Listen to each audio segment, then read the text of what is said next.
Q&A part 5 of question mark. I say question mark because I have no idea how long this series is going to be. I'm looking at where I'm at on the sidebar here, and I am nowhere close to even halfway done. So let's hop right back into it. We have Corey Mino, who wants me to talk about Tool. Alright, Maynard James Keenan is amazing. He's a beast. Pussifer's Conditions of My Parole was considered my alternative album of the year 2011. They're supposed to have an EP release this year. Tool's supposed to release an album this year, but that's been pushed back. But you know what? The wait is always worth it, considering these guys have always been able to deliver mind-expanding albums that are just a little bit different from the last one. There's no two Tool albums, while they do have similar tonal, variants and things like that, but there's really no two Tool albums that, for me at least, feel like they sound the same. So there's definitely a lot of diversity there. And they've embraced a lot more of that progressive structure, which, if you notice, a lot of radio stations stay akin to playing the old stuff as opposed to some of the newer songs. Maybe it's because of that, maybe it's not. We have Jamie Spilsbury asking me if I've ever heard of a Scottish band called Amitri. And yes, I have. My boss at work actually feels that one of their songs is the perfect length for a pop song. It's like 2.5 minutes, 2.5 to 3 minutes. And probably one of the tightest pop songs ever written. I wish I could recall the title. Good stuff. The 90s were definitely populated with a lot of bands like Amitri, and really my generation thanks them for their contributions, because it was just a great decade. Even though for metal, it's oftentimes considered to be a really, really shitty decade. It's really an underrated decade whenever you think about it. Dude, awesome. I wanted to ask, how did you get into metal? Asks Escape to Nirvana. I got into metal because I was already an alternative, and through alternative radio I was already being exposed to some metal bands such as Megadeth and Metallica, and I liked what I heard, obviously, so I just continued onward, and through learning more and more about those two bands alone and their interconnectivity, it just kept on snowballing, and it just was such an interesting genre, and it had a lot of the taboo topics from my house that existed in my household.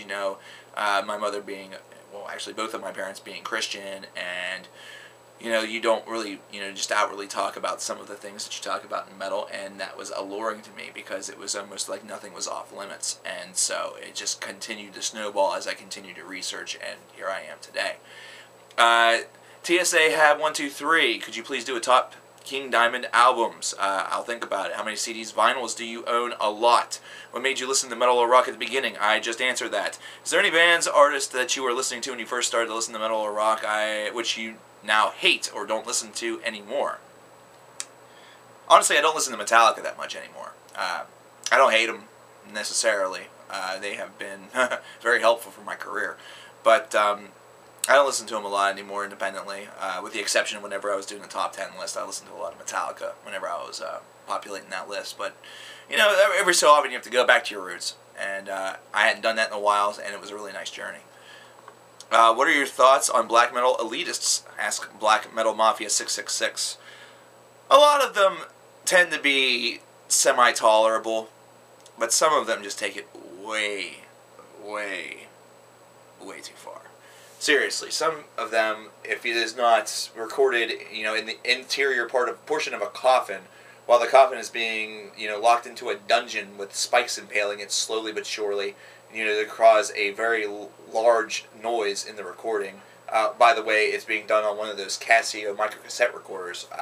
They don't like it, and they hate the fact that you like something that is not recorded that way. That is just ridiculous. That's taking the idea of liking black metal to terrible extremes. I hate the whole poser idea anyhow, as you know. It's something that I try to avoid using in my videos, although I'm sure it's slipped a couple of times in some of my band reviews. However, it's just, the whole entire concept to me just is baffling. Sean 44744, I would love to hear your opinion summary of the entire Pantera legacy as if you were explaining it to someone who did not know anything about them. Pantera was a metal band from the 1990s. It started actually as a glam metal band in the 80s. Dimebag Darrell, one of the best guitarists that you're ever going to hear, a very, very innovative man, was their primary axe slinger, and they were led by a gentleman by the name of Phil Anselmo. Cowboys from Hell was released. It was a classic debut album in many people's eyes, even though it truly was not their debut. Cemetery Gates, This Love, and various other songs were used as the background for video games such as Doom. They actually were the first metal album to ever hit #1 in the charts with Far Beyond Driven. This is a band that you want to listen to because they are extremely aggressive. They definitely have a lot of angst to them. They have a lot of energy to them, and because of that, if you are looking for something that has a lot of passion, energy, drive, and a little bit of violence mixed in there, then this is definitely for you. Speed Goat 41. Ever hear the one-man death metal band Hajduk? No. No, I haven't. I will definitely have to do that. Kyle King, will you ever do more of the discography reviews? Music Madness 2013. The winner gets a discography review. So, whoever wins will get one. Patrick Graham has a good question. What do you think? Well, why do you think there's so much plastic commercial music on the mainstream nowadays? So much that you have to almost dig deep for the real deep music with a real message. And why is it so hard for any amateur band to get a chance to get known, even though they might be really good and work extremely hard?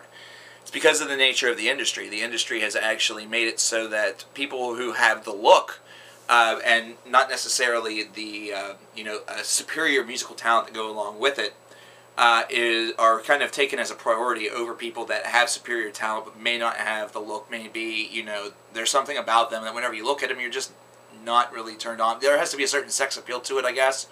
And also, they have noted that that's what sells.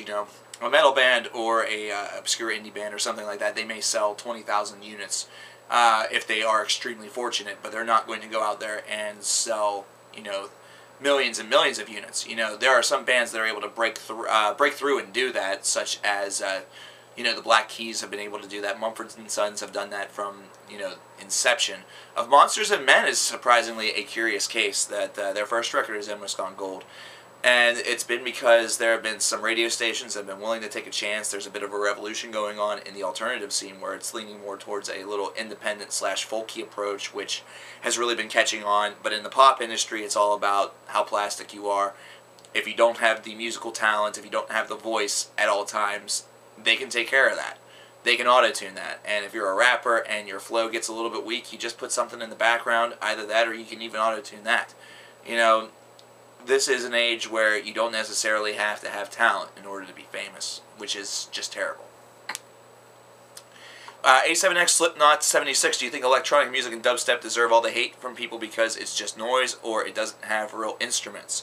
I don't think that's the reason why a lot of people hate it. I think it's hated by a lot of people because it's really what's become very, very large. It kind of became big overnight. And I know that there's a lot of music purists such as myself that remembers a time frame in the middle 1990s where electronic music, was really taking hold, and there was a big revolution in Britain with bands such as the Chemical Brothers, the Prodigy, etc. Even people like Moby and Fatboy Slim were even trying to popularize the genre here in America, and while it worked for them, it didn't work for other people.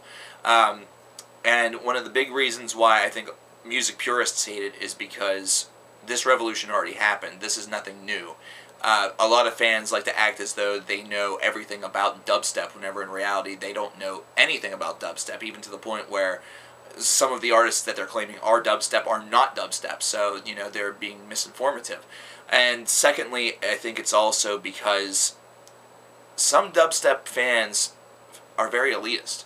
They feel as though they know this, really underground music that really makes them better. It's kind of like the whole hipster idea. It's like dubstep fan is the new hipster. It's really weird. But I think that the dubstep thing is really going to fade. It's really reaching its capacity point, so we don't have to worry about that for too much longer. We have Metallica Faithful 471. What is your favorite Suffocation album? What is your opinion of the newest Suffocation release? I did the review of the Suffocation release. I really did enjoy it. As far as my favorite, Effigies of the Forgotten, just fantastic, fantastic album. We have a couple different questions from Felipe Worth. Do you have musicians you consider your idols? I have mentioned that before. In fact, you even listed most of them. Steven Wilson, Eckerfeet, Devin Townsend. Of course, I mentioned a couple of others. What band artists do you like, even though every fiber in your in your body says that you shouldn't? Probably some of the softer stuff that I do. You know, like John Mayer. I should hate John Mayer, but I love John Mayer. He's really great. You know, he's got a great guitar sound. Is it just my impression, or you don't do many DVD releases from bands? It's very true.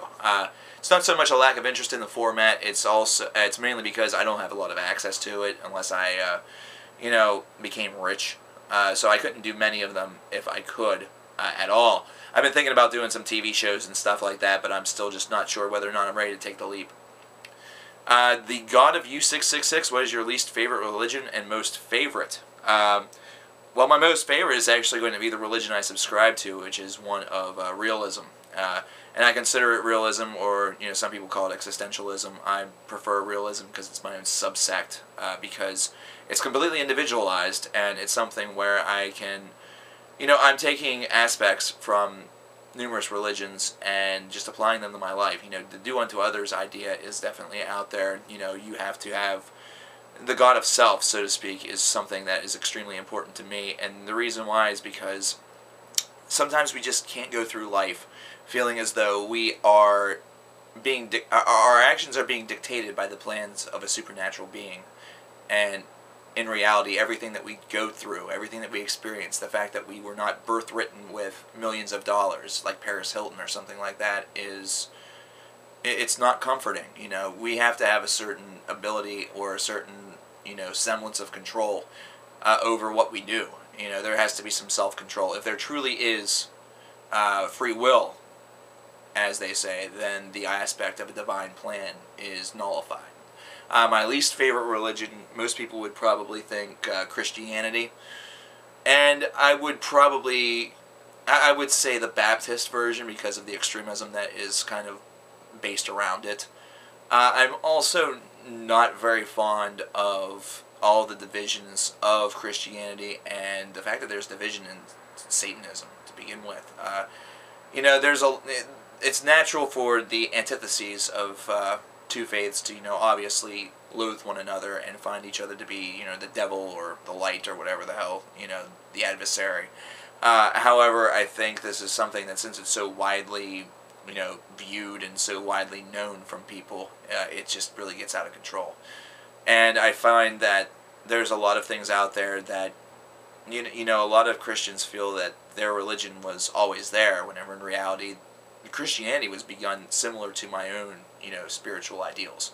It was made from, you know, combining aspects from various different faith cultures of that time and creating one that suited the Godhead in which they had placed in control, you know, based around the New Testament. You know, I am of the Jewish faith.